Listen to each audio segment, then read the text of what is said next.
नमामि धन्वन्तरिमादिदेवम् सुरासुरैर्वन्दितपादपद्मम् लोके जरारुभयमृत्युनाशनं दातारमीशं विविधौषधीनां शङ्खं चक्रं जलौकां दधतं मृतघटं चारुदोर्भिश्चतुर्भिः सूक्ष्मस्वच्छातिहृद्यम् शुकपरिविलसन् मौलिमम्भोजनेत्रम् कालाम्भोदोज्ज्वलाङ्गम् कटितटविलसच्चारुपीताम्बराढ्यम् वन्दे धन्वन्तरीक्तम्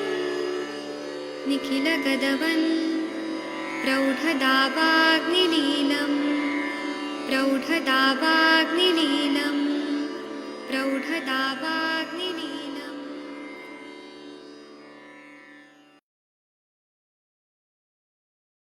प्रणाम सभी लोग को। मैं वैद्य अरविंद पाठक आप सभी लोग का स्वागत करता हूँ। सभी लोगों को कोटि कोटि प्रणाम करता हूँ। आइए आज हम लोग अष्टांग हृदय पढ़ेंगे। आप सबके सब भारत के सर्वश्रेष्ठ चिकित्सक लोग हैं, सभी को मैं प्रणाम करता हूँ। चलिए मैं यहाँ पे लेके आता हूँ अष्टांग हृदय।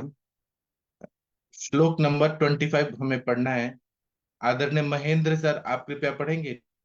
हाँ सर, नमस्कार जी। 25 नंबर का श्लोक। प्रणाम बचा सर। बचा हरित की लाक्षा कटु रोहिणी चंदनई। बचा हरित की लाक्षा कटु रोहिणी चंदने तैलम प्रसादितं पीतं सैमूलाम अपचीं जयेत्। तैलं प्रसादितं पीतं समूलां पचीयेत्। ये 25 वाला पढ़िए। वक्ष, हरण, लाख, कुटकी और चंदन से सिद्ध किया तेल पीने पर अपची को जड़ से नष्ट कर देता है। हाँ, तो ये बता रहे हैं बच्चा है, हरितकी है, लाक्षा है, कुटकी है और चंदन से सिद्ध किया हुआ जो तेल है, ये वचादी तेल जो है ये अपची को जड़ से नष्ट कर देता है। इसकी टीका पढ़ दीजिए प्लीज। वचा हरित काद्याभि कल्क कल्कतई तैल पक्वम पीत निर्मूलाम अपची कुर्यात्। वचा हरितकी आदि का कल्क है, इससे तेल को सिद्ध करना है और पकाकर इसको पीना है। तो ये निर्मूल रूप से मतलब जड़ से अपची को नष्ट कर देता है, निर्मूल कर देता है, मतलब नष्ट कर देता है। 26 नंबर का श्लोक है। कृपया आदरणीय राम सर जी आप कृपया पढ़िए। प्रणाम सर। प्रणाम सर। सर पुंखंडो द्रवम मूलम पृष्ठम तंदुलवारिणा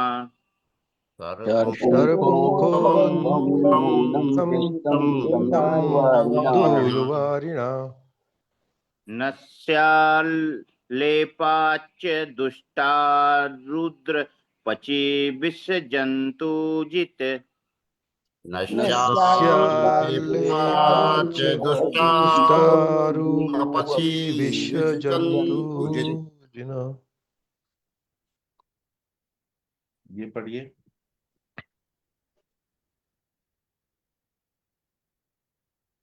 26। झरपोखा के मूल को चावल के धोबन से पीसकर नस एवं लेप करने से दूषित व्रण अपची विष और कृमि का नाशक है। हाँ, शरपुंखा के मूल को चावल का जो तंडुलोदक होता है, चावल का धोवन जो होता है, उसे पीस कर नस से और लेप करने से दूषित व्रण अपची और विष और कृमि का ये नष्ट कर देता है। इसकी हम टीका पढ़ेंगे। हाँ जी पढ़िए। सर पुंखाड मूल तंदुल जलेन पिष्ट नस्येन लेपनेन च दुष्टारु प्रभृतीन हंति। जी, तो ये बोल रहे हैं शरपंखा मूल को तंडुल जलेन मतलब तंडुलोदक के साथ पीस कर उसका नस से लेप करने से जो ये दुष्टारु है, अपची है, विष जंतु जो भी ये मतलब ये जंतुओं से उत्पन्न हुआ है, विष से उत्पन्न हुआ है, अपची हुआ है, ये करने से पूरी तरह से वो नष्ट कर देता है। सर ये सरपुंखंड क्या है? शरपुंखा मूल होता है ना, शरपुंखा मूल आता है, एक वनस्पति है। तो इसका करने से, एक मिनट, दुष्ट अपची है ना, दूषित व्रण, सॉरी, दूषित व्रण है, अपची, विष के जो भी होने वाली बीमारियां और कृमि, इन सबको ये नष्ट कर देता है। शरपुंखा मूल आता है ना, आप लोगों ने देखा होगा, द्रव्य गुण की बुक में पढ़िए। लीवर में बहुत अच्छा काम है उसका सर, सरपंखा को काम लेते हैं अपन लीवर के लिए। हाँ सही बताया आपने। चलिए सविता पेठे मैडम जी 27 नंबर का श्लोक पढ़ दीजिए प्लीज। सविता जी मैडम। प्रणाम सर, प्रणाम सभी को। मूलैरुत्तम कारण्या पीलुपर्ण्या सहाचरात्। मूलेरुत्तम कारण्या मूलेरुत्तम पीलुपर्ण्या कारण्या सहचरात्। पीलुपर्ण्या सहचरात्। सरोध्राभययष्ट्याभो शतावा द्विपिदारुभिः।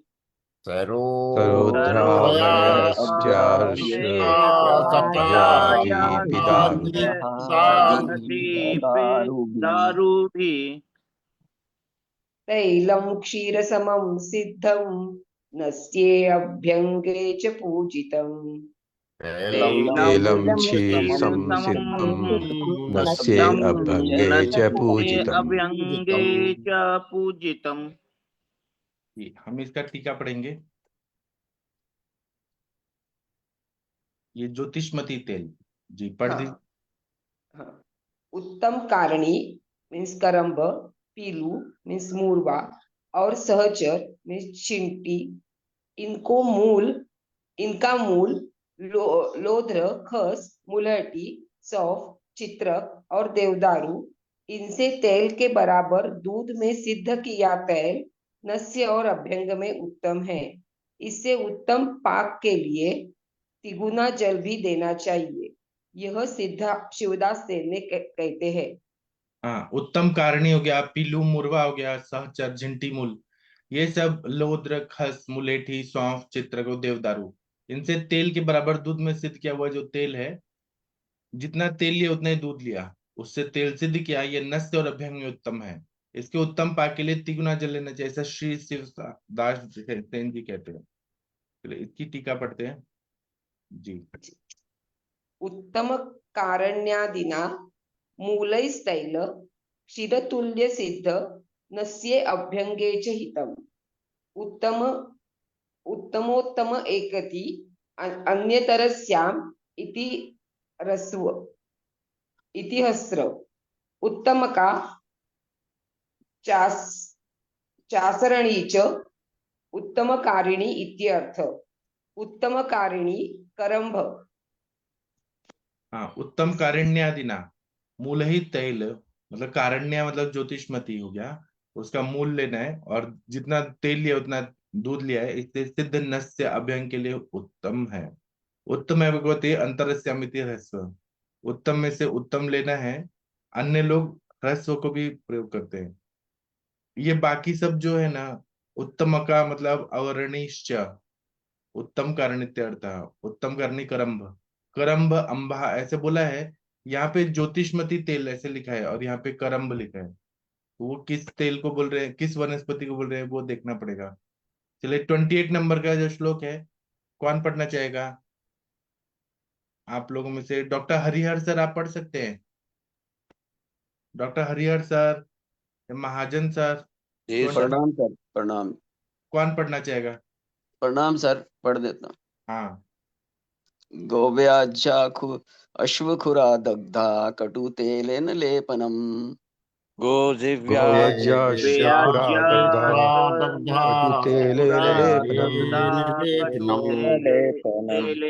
लेपनम। एंगुदेन तु कृष्णा हि वायसो वा स्वयं मृतः। एंगुदेन तु कृष्णा हि वायसो वा स्वयं मृतः। वायसो वा स्वयं मृतः। एंगुदेन तु कृष्णा हि एङ्गुदेन तु कृष्ण वायुसु स्वयं स्वयं इसका हम हिंदी वाला पढ़ेंगे। अपची नाशक लेप। हाँ 28 ये पढ़ दीजिए। हाँ जी। गाय, भेड़, बकरी और घोड़े के खुरों को जलाकर कड़वे तेल में मिलाकर लेप करें। स्वयं मरे काले सांप या कौवे को जलाकर इंगोट के तेल में मिलाकर लगाएं। हाँ तो ये बोल रहे कि जो गाय भेड़ बकरी और घोड़े का खुर होता है उसको जला देना है, और उसकी जो राख है ये सरसों के तेल में मिलाकर लेप करना है, तो इससे अपची नष्ट हो जाती है। या जो खुद सांप मर गया है, काला सांप या कौवा होता है, कौवा को जला देना है पूरा, उसके जो राख है या काले सांप का राख है इसको हिंगोट का तेल के साथ मिलाकर लगाना है, तो ये अपची को नष्ट करता है। जी इसकी टीका पढ़ दीजिए। हाँ जी। गवादीना खुरा दग्धा कटुतेलेन विमिश्रितेन लेपोहित कृष्ण सर्पो दग्ध इंगुदी तेलेन काको वा स्वयमृत इगुदी तेलेन लेपन हितम। हाँ गाय आदि का जो खुर होता है उसको जलाकर कटु तेल के साथ मिक्स करके लेप लगाना है। या काला सांप है उसको जला देना है। इंगुदी तेल या कौवा को, जो खुद मरा हुआ कौवा है स्वयं मृत, उसको इंगुदी तेल के साथ लेपन करना हितकारी होता है। चलिए आदरणीय, कौन पढ़ेगा आप लोगों में से, कौन पढ़ना चाहेगा? 29 नंबर का श्लोक है, प्लीज कोई पढ़ दीजिए। हरिहर सर, प्रदीप सर, कोई पढ़ दीजिए। जी सर पढ़ो। हाँ पढ़िए। इत्यशान्तो गदास्न्यपार्श्वे जडा समाश्रितम् शांतो पार्श्वजंगा समाश्रितम् बस्तेरुध्वमधस्तात्वा भेदो हत्वा अग्निना दहेत वस्तेर्ऊर्ध्वम् हृत्वा अग्निना दहेत्। दहेत। इसका हिंदी वाला पढ़ते हैं। जी ये पढ़ दीजिए। इस प्रकार से भी रोग के शांत न होने पर रोग के दूसरे पार्श्व में जंघा में आश्रित मेद का इंद्रबस्ती मर्म से ऊपर या नीचे में निकालकर अग्नि से जला देवे। इंद्रबस्ती मर्म तारु और जानू के मध्य में है। हाँ तो ये बोल रहे हैं कि इससे भी रोग शांत नहीं हो रहा है, तो रोग से दूसरे पार्श्व में, जिस साइड में रोग है उसके दूसरे साइड में, लेफ्ट साइड है तो राइट साइड में, राइट में है तो लेफ्ट में, जंघा में आश्रित मेद को, जंघा में अगर मेद है तो इंद्रबस्ती मर्म से ऊपर या नीचे में निकाल कर अग्नि से जला देना है। इंद्रबस्ती मर्म जो है गुल्फ और जानु संधि के मध्य में है। हाँ ये पढ़ दीजिए टीका।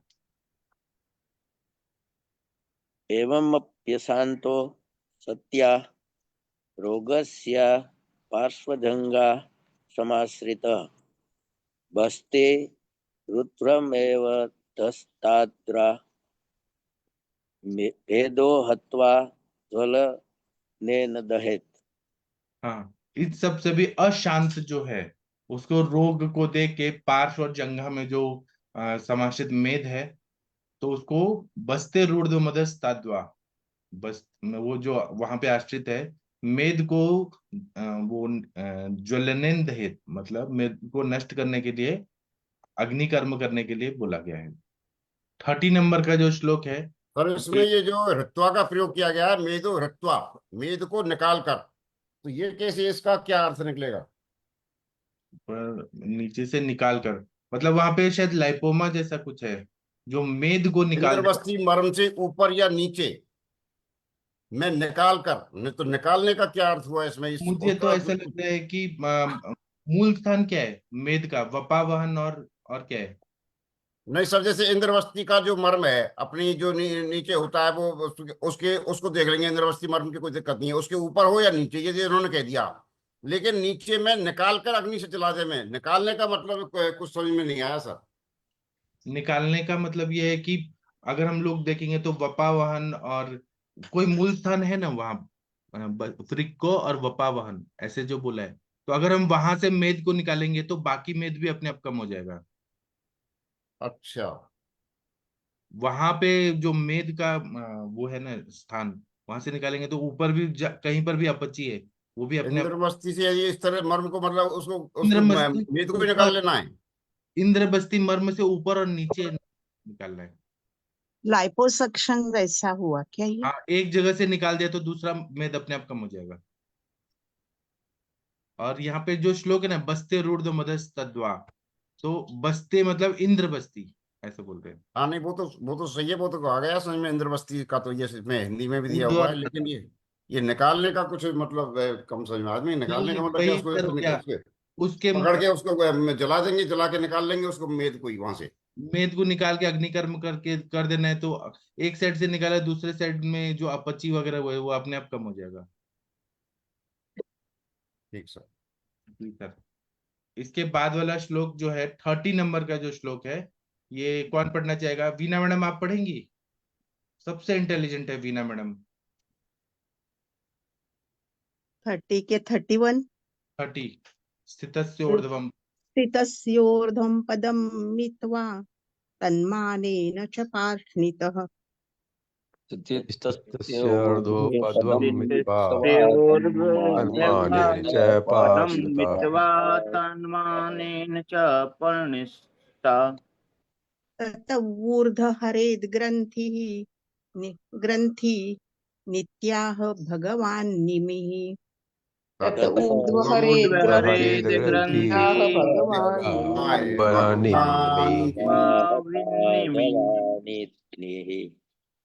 इसका हिंदी वाला पढ़ती हूँ। 30वां। हाँ 30 नंबर।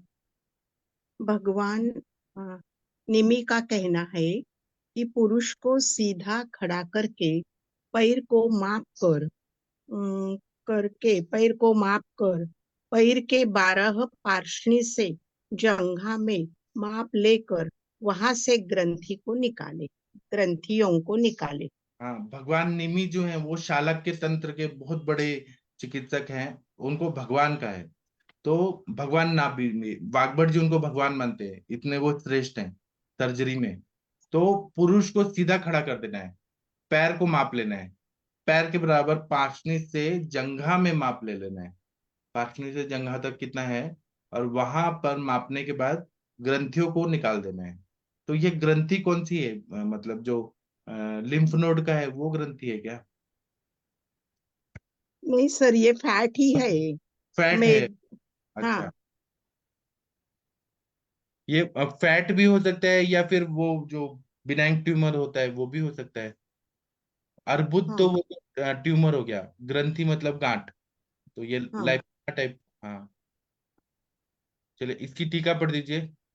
स्थितस्य पूस ऊर्ध्वपदमित्वा तन्मानेन पार्ष्णिप्रदेशात् तावन्मात्र भित्त्वा ततूर्ध्वग्रन्थिन् हरेत् इति निमिमुनि प्राज्यशयो वदति इति। हाँ, स्थितस्य पुंस मतलब पुरुष जो है उसको खड़ा कर देना है।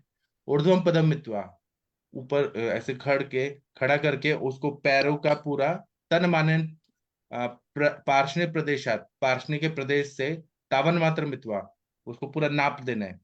और तत् ऊर्ध्व ग्रंथि मरत, उसके बाद ऊर्ध्व में ग्रंथि जो है उसको नष्ट करना है। इति निमि मुनिशो प्राश्याशो बदते, तो ये इस तरह से चिकित्सा बताते हैं। चलिए 31 नंबर का जो श्लोक है, कृपया प्रदीप कुमार सर, आदरणीय प्रदीप सर, कृपया आप पढ़ दीजिए। जी सर, नमस्कार। प्रणाम सर।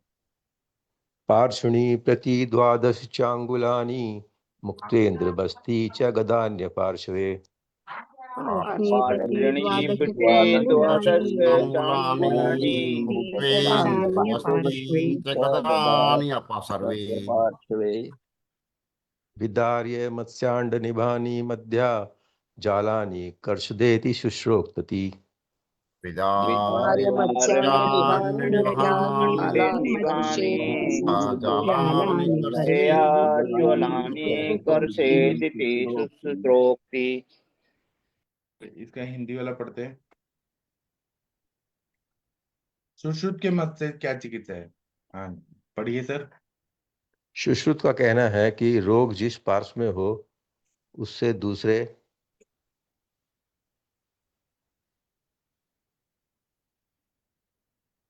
पार्श्व में एड़ी से 12 अंगुल ऊपर जंघा में माप करके इंद्रवस्ती मर्म को बचाकर चीरा देवें। वहां से मछली के अंडों के समान जो जाल हो उनको निकाल दें। जी, तो ये यहाँ पे ग्रंथि ग्रंथि हो गया है, इसलिए बोल रहे हैं कि जिस पार्श्व में उसके दूसरे साइड में, दूसरे तरफ में पार्श्व में एड़ी से 12 अंगुल ऊपर, मतलब पीछे की तरफ एड़ी से ऊपर जंघा में माप करना है और इंद्रबस्ती मर्म को बचाकर चीरा देना है, इंसिजन लेना है। वहां पे मछली के अंडों के समान जो जाल जैसा है उनको निकाल देना है। ये सब सर्जरी किया जाता था उस जमाने में। जी सर, ये पढ़ दीजिए। पार्श्वनी लक्षीकृत्य द्वादश अंगुलानि मित्वा इंद्रबस्ती मुक्त्वा गदस्या पर पार्श्वे विदार्य मध्यान मत्स्या अंड सदृशानि जालानि कर्षेत एव सूत्रस्य वचनम उपजाति व्रतम। हाँ, पार्षणी लक्षीकृत्य, पार्षणी को ध्यान में रखते हुए द्वादश अंगुलानी मित्वा, द्वादश अंगुल को जानकर उतना वो नाप लेके इंद्रबस्ती मुक्तवा, इंद्रबस्ती मर्म को बचाकर गदस्य पर पार्श्व, मतलब पीछे के साइड में, मध्यान्ह बीच में, मत्स्यांड सदृशानी, तो मछली के अंडे की तरह जो जाल है उनको निकाल देना है, ऐसा सुश्रुत का वचन है। और ये जो श्लोक लिखा है उपजाति वृत्त से लिखा हुआ है। इसके बाद में जो श्लोक है 32 नंबर का, डॉक्टर वर्षा मैडम आप पढ़ सकती हैं? डॉक्टर वर्षा कौशिक मैडम। जी प्रणाम सर। हाँ पढ़िए। 32 पढ़ना है सर। हाँ जी,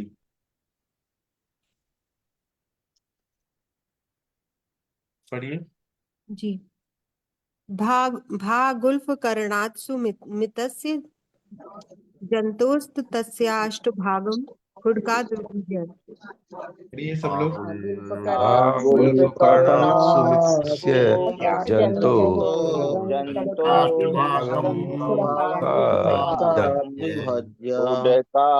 द्विभज्य घ्राणार्जवे अधः सुरराजवस्तेर्भित्वा अक्षमात्र त्वपरे वदन्ति।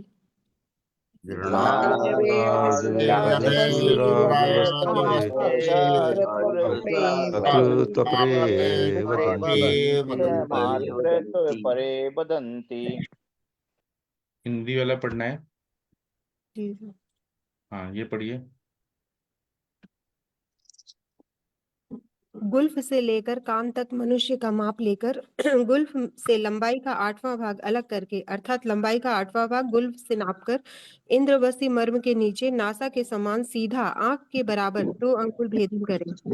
वक्तव्य: अरुण दत्त ने अक्षमात्र पाठ दिया है, जिसका अर्थ मात्र, सर थोड़ा सा क्लियर है, सोचे अर्थ है, सोचे क्या है। चंद्र में अक्षी मात्र पाठ देकर,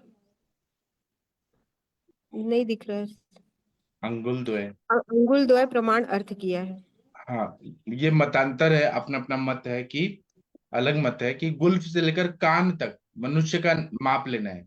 गुल्फ से लंबाई का 8वां भाग अलग कर देना है, 1/8 अलग कर देना है गुल्फ से, अर्थात लंबाई का 8वां भाग गुल्फ से नापकर इंद्रबस्ती मर्म के नीचे नासा के समान सीधा आंख के बराबर 2 अंगुल भेदन करना है। जितना आंख होता है उतना अंगुल भेदन करना है, नासा के जैसा ऐसा लंबा। और अरुण दत्त ने अक्ष मात्र पाठ दिया है, जिसका कक्ष मात्र खींचे अर्थ है। चंद्र ने अक्षी मात्र पाठ दिया, अंगुल द्वय प्रमाण अर्थ किया है। वो इन सीजन कैसे लेना है, कहाँ लेना है, ये बता रहे हैं। चलिए इसकी टीका पढ़ दीजिए। गुल्फान की दावत करनादारभ्य प्राणिन सुष्ठुमितस्य कर्णानां ह्रस्वलम्बत्वेन नियत स्थानत्वात् स्थान नियम करोति घ्राणार्जव इति एतद् उक्त भवति नासाग्रात् कर्णप्रतिशिष्टत्वे सति सुमितस्य कर्णाद् गुल्फं यावन्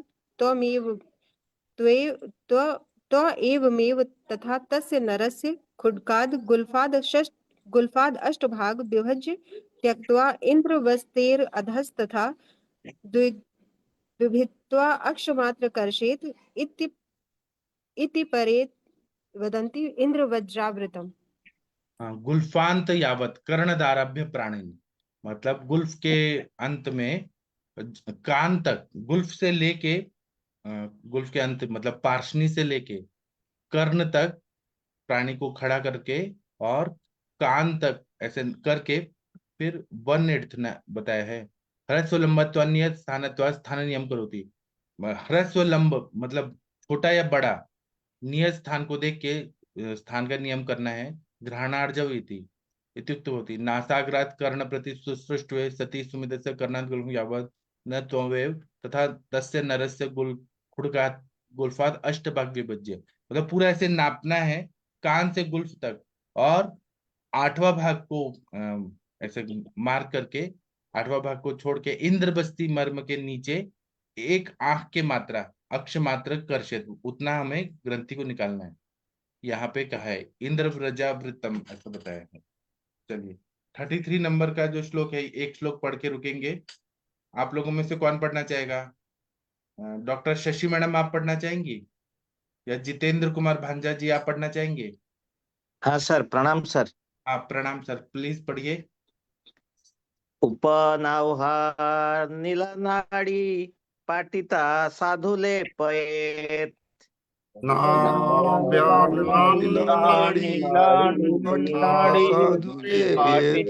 साधु लेपेत प्रत्येक पुष्पे फलयुक्तै स्थिलै पिष्टै ससन्धवैः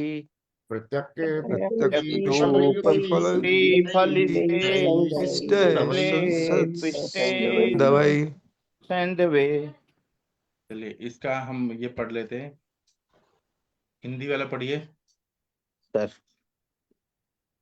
बातज नाड़ी में उपनाह करके भली प्रकार चोर कर चिड़चिड़ा के फल तिल और संध्या को पीस कर लेप करे। हाँ, वातज नाड़ी में उपनाह कर देना है और भली प्रकार चीरना है, मतलब इंसिजन लेना है, फिर चिरचिटा के फल तिल और सेंधव को पीस कर लेप लगाना है। ये वातज नाड़ी व्रण जो होता है, साइनस टाइप होता है, उसके लिए चिकित्सा बताइए। तो इसकी टीका पढ़िए सर। बातन नाड़ी में उपनाव पाटयित्वा साधु कृत्वा अपमार्गादिभिर लेपयत। हाँ, वात नाड़ी को वातज नाड़ी व्रण है, उपनाह करके पाटयित्वा मतलब ड्रेसिंग कर देना है, फिर अपामार्ग आदि का लेपन कर देना है। तो इससे क्या होगा, ड्रेसिंग मतलब क्लीन करके और फिर अपामार्ग आदि का लेप कर देना है। और अपामार्ग है, फिर सेंधव है, तिल है, इसको पीस कर लेप कर देना है, तो वो ठीक हो जाते हैं। चलिए आदरणीय महेंद्र सर, आप भगवान का प्रेयर कर दीजिए प्लीज। हाँ सर, गुरुवार है, बृहस्पति श्लोक है। क्रोम शक्रादिदेवै परपूजितो असि त्वं जीवे भूतो जगतो हिताय ददाति यो निर्मलशास्त्रे बुद्धिं सेवापतिं वितनोतु लक्ष्मीं पीताम्बरे पीतवपु किरीटे चतुर्भुजो देवगुरु प्रशान्ते ददाति दण्डं च कमण्डलं च तथा अक्षसूत्रं वरदोस्तु मह्यं बृहस्पति सुराचार्यो दयावान् शुभलक्षणैः लोकत्रय गुरु श्रीमान सर्वज्ञ सर्वतो विभु सर्वेश सर्वदा तुष्ट श्रीश्चित्रते पूजिते क्रुद्रो मुनि श्रेष्ठो नीति कर्ता महावलय विश्वात्मा विश्वकर्ता च विश्वयोनिअयो निजय भूर्भुवो दन्दाता च वर्ता जीवो जगत्पति पंचविंशति नामानि पुण्यानि सुदान च नंद गोपाल पुत्राय भगवत कीर्ततान च प्राते उत्थायो नित्यं कीर्तयेतु समाहिते विप्रेतश्चापि भगवान् प्रीत चैन संशय तत्रांतरे अपि न मे सुरेंद्र वंदाय देवार्चायते न मे तु अनंत सामर्थ्याय वेद सिद्धांत पारगै सदानंद नमस्ते अस्तु न मे पीड़ा हराय च नमो वाचस्पते तुभ्यं नमस्ते पीतवाससे नमो अद्वितीय रूपाय लंबे कूर्चाय ते नमे प्रहष्ट नेत्राय विप्राणां पते नमे नमो भार्गव शिष्याय विपन्न हितकारकै नमस्ते सूरो सैन्याय विपन्न त्राण हेतवे विस्मस्तथा नृणां सर्व कष्ट प्रणास्मन् प्रत्यहं तु पठेद् वै तस्य काम फल प्रदम। सभी का बहुत बहुत धन्यवाद। भगवान बृहस्पति सभी की मनोकामनाएं पूर्ण करें। ये अब हम लोग शाम को मिलेंगे 7 बजे और रात को 9 बजे मिलेंगे। थैंक यू, प्रणाम सभी लोगों को।